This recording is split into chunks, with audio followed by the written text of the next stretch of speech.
तो उपराष्ट्रपति जगदीप धनखड़ के इस्तीफे के बाद राजस्थान में राजनीतिक घटनाक्रम तेजी से बदल गया। कांग्रेस के प्रदेशाध्यक्ष गोविंद सिंह डोटासरा ने बड़ा हमला करते हुए बीजेपी पर आरोप लगाया कि बीजेपी सिर्फ जाटों को यूज एंड थ्रो का काम देती है। एक बार फिर भारत के शीर्ष पद पर किसी जाट नेता का नहीं होना पार्टी के लिए सामाजिक समीकरणों की चुनौती बन सकता है। शेखावाटी राजस्थान का वो इलाका है जहां सबसे ज्यादा जाट रहते हैं और राज्य की 200 विधानसभा सीटों में से 21 सीटों पर उनका सीधा प्रभाव है। बीते विधानसभा चुनाव में बीजेपी इन 21 सीटों में से केवल 7 पर ही जीत दर्ज कर पाई और इसका सबसे बड़ा कारण रहा जाट समाज की नाराजगी। इस घटनाक्रम ने एक बार फिर पार्टी के सामाजिक स्तर पर चुनौती खड़ी कर दी है। राजस्थान जाट महासभा के प्रदेश सचिव कृष्ण कुमार जानू ने न्यूज वॉच इंडिया से खास बातचीत में कहा कि बीजेपी चुनावी फायदे के लिए जाटों को आगे करती है और फिर दरकिनार कर देती है। उपराष्ट्रपति जैसे शीर्ष कॉन्स्टिट्यूशनल पद से धनखड़ का इस्तीफा इस बात का प्रतीक है कि पार्टी में जाट नेतृत्व को टिकाऊ जगह नहीं दी जाती। उन्होंने ये भी कहा कि शेखावाटी जैसे क्षेत्र में जाट समाज अब राजनीतिक रूप से ज्यादा सजग हो चुका है और बीजेपी को इसका असर आने वाले चुनावों में फिर देखने को मिल सकता है। भारत के उपराष्ट्रपति जगदीप धनखड़ ने मानसून सत्र के ठीक एक दिन के बाद राज्यसभा के पद से इस्तीफा दे दिया। उनका इस्तीफे का क्या कारण रहा वो तो स्वयं बताएंगे, लेकिन क्योंकि राजस्थान के अंदर में उनके इस्तीफे देने के बाद में लगातार जाट समाज के अंदर में सरगर्मियां तेज हो गई है। दोनों पार्टियां ही अब एक दूसरे पे आरोप लगाने लगी है, क्योंकि कांग्रेस के प्रदेश अध्यक्ष गोविंद सिंह डोटासरा ने साफ तौर पर कहा है कि जाटों को Bharatiya Janata party use and throw के नाम पर यूज करती है। हमारे साथ में है जाट महासभा के प्रदेश सचिव कृष्ण कुमार जानू। उनसे हम जानेंगे कि आखिर ऐसा क्या हो सकता है जिससे कि राष्ट्रपति धनखड़ ने इस्तीफा दिया। जानू जी, आपका सबसे पहले तो स्वागत है हमारे चैनल के अंदर में। क्या कारण हो सकता है? देखो, कारण तो जगदीप जी खुद बहुत सुप्रीम कोर्ट के वकील हैं, हाई कोर्ट के वकील हैं, सांसद रहे हैं, भारत सरकार के मंत्री रहे हैं, राजस्थान की विधानसभा के विधायक रहे हैं, लंबा राजनीतिक अनुभव है। कारण तो वो खुद स्पष्ट करें तो अच्छा है। अनुमान के आधार पर मैं भी कुछ बोलूं वो अतिशयोक्तिपूर्ण होगा। हाँ, कौतूहल जरूर है समाज में, पूरे प्रदेश में, प्रदेश की राजनीति में जो हलचल है वो सर्वविदित है, किसी से छुपी नहीं है। और जो उत्तर भारत के जाट बेल्ट के लोग हैं उनमें ये चर्चा है, इस बात से इनकार नहीं किया जा सकता। लेकिन कारण तो जगदीप जी 2, 4, 5 दिन बाद ही स्पष्ट करेंगे तो ज्यादा अच्छा रहेगा। अनुमान की बातें फेंकने में कोई फायदा नहीं। क्योंकि अगर बात की जाए, क्योंकि बीजेपी के पुराने अगर लीडर की बात की जाए, गवर्नर भी रहे सतपाल मलिक, वो भी जाट समाज से आते थे। उन्होंने भी कई बार पार्टी की सत्ता के साथ रहकर पार्टी का विरोध भी किया।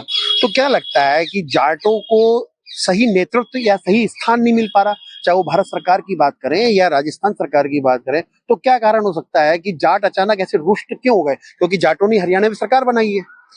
देखो मनोज जी, जाट जो है उसके डीएनए में एक बात स्पष्ट रूप से है, वो सत्ता से तालमेल उतना ही रखता है जितने में उसका आत्मसम्मान आहत नहीं हो। आप अतीत के इतिहास का उदाहरण देख लीजिए।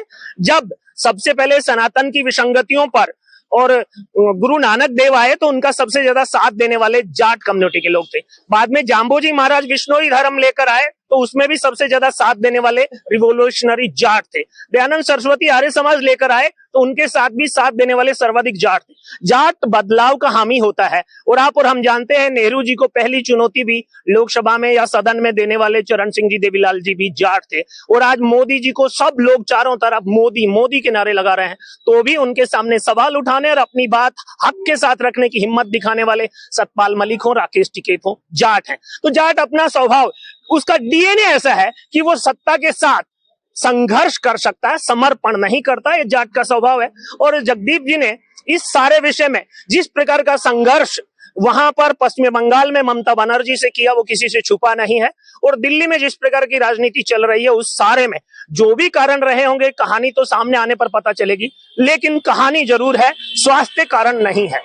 क्या लगता है कि जैसा कि मैंने आपसे इससे पहले पूछा, क्या जाटों को सही प्रतिनिधित्व, या ऐसा तो नहीं दोनों पार्टियां सिर्फ समाज के नाम पर वोट बैंक समझ रही है और जाटों को जो हक मिलना चाहिए, क्योंकि अगर 2 मंत्री या 4 मंत्री केंद्र में या 2 मंत्री राज्य सरकार में अगर बना दी जाए तो जाट अपने आप को कहीं ऐसा तो नहीं कि फायदे में समझ रहा है या ठगा सा महसूस कर रहा है? देखो, राजस्थान की जो स्वतंत्रता आंदोलन के बाद पहले प्रदेश कांग्रेस अध्यक्ष थे वो सरदार हरलाल सिंह जी जाट थे और मुख्यमंत्री बना कोई और। निश्चित रूप से जाटों को सत्ता से तालमेल करना और सत्ता के साथ साझा रहकर काम करने की आदत उनके डीएनए में नहीं है। हाँ, सत्ता से संघर्ष करना उनका स्वभाव है। वीपी सिंह जी के साथ मिलकर के जाटों ने संघर्ष किया, वीपी सिंह जी को प्रधानमंत्री बनाया, कांग्रेस को उखाड़ फेंका। भारतीय जनता पार्टी ने भी जो क्रांतिकारी परिवर्तन लाया, उस समय उत्तर भारत के जाटों ने भाजपा का बड़ी संख्या में साथ दिया, तो भाजपा लगातार तीसरी बार सत्ता में है। हाँ, जाट सत्ता के साथ संतुष्ट नहीं रहता, ये उसके डीएनए का स्वभाव है और वो परिलक्षित बार बार होता है। उसमें आप सतपाल मलिक का उदाहरण भी दे सकते हैं, भाजपा के राष्ट्रीय उपाध्यक्ष रहे, राज्यपाल भी रहे, लेकिन पूरी तरह संतुष्ट नहीं रहे। ये उनका डीएनए या स्वभाव कुछ भी कहो। इसमें जानू जी, क्योंकि मेरे बहुत सारे सवाल हैं, क्योंकि शेखावाटी के अंदर में अगर बात की जाए तो एक शेखावाटी ऐसा राजस्थान का वो हिस्सा रहा है जहां पर भाजपा को खाता खोलने में बहुत बहुत परेशानियां हुई है और बड़े बड़े जो नेता हैं, अगर प्रधानमंत्री की अगर रैली की बात की जाए, उन्होंने चूरू में, झुंझुनू में कई रैलियां भी की और भाजपा के जो वरिष्ठ नेता हैं, अध्यक्ष भी हैं, अमित शाह भी है, वो भी शेखावाटी का दौरा करके आए। तो क्या कारण है कि आखिर में वहां पर सत्ता के अंदर में 21 सीटों में 7 सीट जीत पाती है? तो क्या कारण है उसके अंदर में कि जाट अभी भी जो है भाजपा के साथ में जुड़ क्यों नहीं पा रहे हैं? देखो, विषय जुड़ने का नहीं है, बड़ी संख्या में जाट भाजपा के साथ जुड़े हैं, लेकिन भारतीय जनता पार्टी ने उन जाटों को जोड़ा है जो वैचारिक रूप से भाजपा के साथ आत्मसात नहीं है। इक्के दुक्के नाम जो वैचारिक रूप से प्रयोग के तौर पर कभी सामने लाए गए, उनको ठुकरा दिया गया और नए धन्ना सेठों को सुविधा की राजनीति के लिए आगे कर दिया गया। उसका दुष्परिणाम है कि वो सत्ता से बैलेंस रखते हैं, क्योंकि वो लोग इस प्रकार की संस्थानें चलाते हैं, इस प्रकार के काम करते हैं कि वो बिना सत्ता के रह नहीं पाते। और भाजपा का प्रदेश नेतृत्व जो है वो शेखावाटी के जाटों पर मात्र आंशिक प्रयोग करता है, वहां उनकी स्थापित राजनीति को आगे बढ़ाने का काम नहीं करता। और वहां जिस किसी को आगे बढ़ाया तो वो सतीश जी पूनिया थे, पर उनको भी शेखावाटी से हटाकर जयपुर ले आए, यहाँ उनको चुनाव जीताए और इस चुनाव में वो हार गए तो उनको हरियाणा भेज दिया। बस सिंबॉलिक जाट दिखना चाहिए, जाट हकीकत में काम करे, ये दोनों पार्टियों का स्वभाव नहीं है। गोविंद जी डोटासरा प्रदेश अध्यक्ष जरूर है, लेकिन गहलोत और सचिन पायलट के खेमों के बीच उनकी क्या हालत है सर्वविदित। तो समझिए, बीजेपी ने कई बार जो है एक नए नए प्रयोग किए हैं। उधर से देवेंद्र झांझड़िया को, क्योंकि अगर राहुल कस्वाल को अगर टिकट दे देते, वो उनका टिकट क्यों काटा गया है, ये एक बहुत पुरानी बात हो चुकी है। अगर उनको टिकट दे देते तो आज जो 11 सीटें हैं उसका नुकसान नहीं होता। प्लस देवेंद्र झांझड़िया को जो है प्रयोग के तौर पर लाया गया, वो हार गए। अगर हम नागौर की बात करें, नागौर में ज्योति मिर्जा जो पहले कांग्रेस में रही, अब अचानक बीजेपी में आगे प्रदेश उपाध्यक्ष भी है और बीजेपी के लिए वो वोट बैंक दोनों बार टिकट, उनको विधानसभा लोकसभा का टिकट दिया गया, उसमें भी वो हार गई। तो क्या लगता है कि जाटों का जो महत्व था, जो समीकरण था, कहीं ना कहीं फेल होता तो नहीं दिखाई दे रहा? देखो, मैंने आपको सीधा कहा, शेखावाटी में जैसे सुभाष जी मौर्य भाजपा से 3 बार सांसद बने, दिल्ली में मंत्री बने, लेकिन भाजपा से उनका तालमेल नहीं चल पाया और उन्होंने भाजपा छोड़ी, वापस भाजपा में आ गए हैं। ज्योति मिर्धा भी और उनका परिवार भी कभी भाजपा में, कभी भाजपा के बाहर होता रहा है। इस प्रकार की जो राजनीति है उसका मूल कारण यह है कि भाजपा ने वहां अपने कैडर पर कम और बड़े नाम के जाटों पर प्रयोग ज्यादा किए हैं। प्रदेश नेतृत्व ने इस दृष्टि से प्लानिंग की हुई है कि बस सिंबॉलिक बड़े नाम आ जाएंगे तो हमारा काम चल जाएगा, और यही कारण है कि राजनीति में वहां भाजपा का मूल कैडर भी स्थापित नहीं है। प्रयोग दर प्रयोग जरूर चल रहे हैं और प्रयोग करने वाले बेनकाब भी हो रहे हैं, वरना तो राहुल कस्वाल का परिवार 6 बार का सांसद था, 4 बार उनके पिताजी, 2 बार वो खुद, और इस बार उनको टिकट काट करके भी जो नतीजा हमारे हाथ में आया कि वो कांग्रेस से जीत कर चले गए, एक युवा चेहरा हमारे पास थे, हमने खो दिया है। और भाजपा का प्रदेश नेतृत्व या राष्ट्रीय नेतृत्व ऐसे विषयों को प्रयोग के नाम पर सबक नहीं लेता। देवेंद्र झाझड़िया जी पर जो प्रयोग किया गया, वो खिलाड़ी आदमी थे, गैर राजनीतिक आदमी थे, उन पर राजनीति का प्रयोग किया गया, उनको दोनों तरफ से नुकसान रहा, पार्टी को भी नुकसान, देवेंद्र जी को भी नुकसान। तो ये प्रयोग करने वाले जवाबदेह हैं इन बातों के लिए कि जब आपके पास राजनीतिक चेहरे मौजूद हों तो आप गैर राजनीतिक और खिलाड़ी चेहरों पर प्रयोग क्यों करते हैं? तो इसमें क्या ऐसा तो नहीं है कि जाट नेता, अगर हनुमान बेनीवाल की बात करें, ज्योति मिर्धा की बात करें, सुभाष मौर्य की बात करें या सुमेधानंद की बात करें और भी शीशराम मोला की बात करें और राहुल कस्वा, गोविंद सिंह डोटासरा, तो ऐसा तो नहीं है कि जो बड़े जाट नेता उन्होंने अपने अपने जाटों को एक तरह से कैप्चर कर रखा है कि उन्हीं का वो वोट बैंक है, उन्हीं को वोट देता है, वही जीत के आते हैं, और कई बार जाट अगर रुष्ट हो जाते हैं तो दूसरे के पास चले जाते हैं?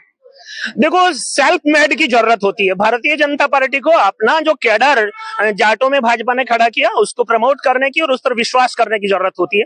लेकिन कहीं न कहीं शेखावाटी में कहो या जाट बेल्ट की जो 8, 9, 10 लोकसभा की सीटें हैं, इन पर जो प्रयोग हुआ है, बड़े नाम के जाट को अडॉप्ट करना, प्रयोग करना, परिणाम मिले तो अच्छी बात है, नहीं मिले तो कोई खास बात नहीं है। इस प्रकार की मानसिकता के कारण ये स्थितियां लगातार बनी रहती है।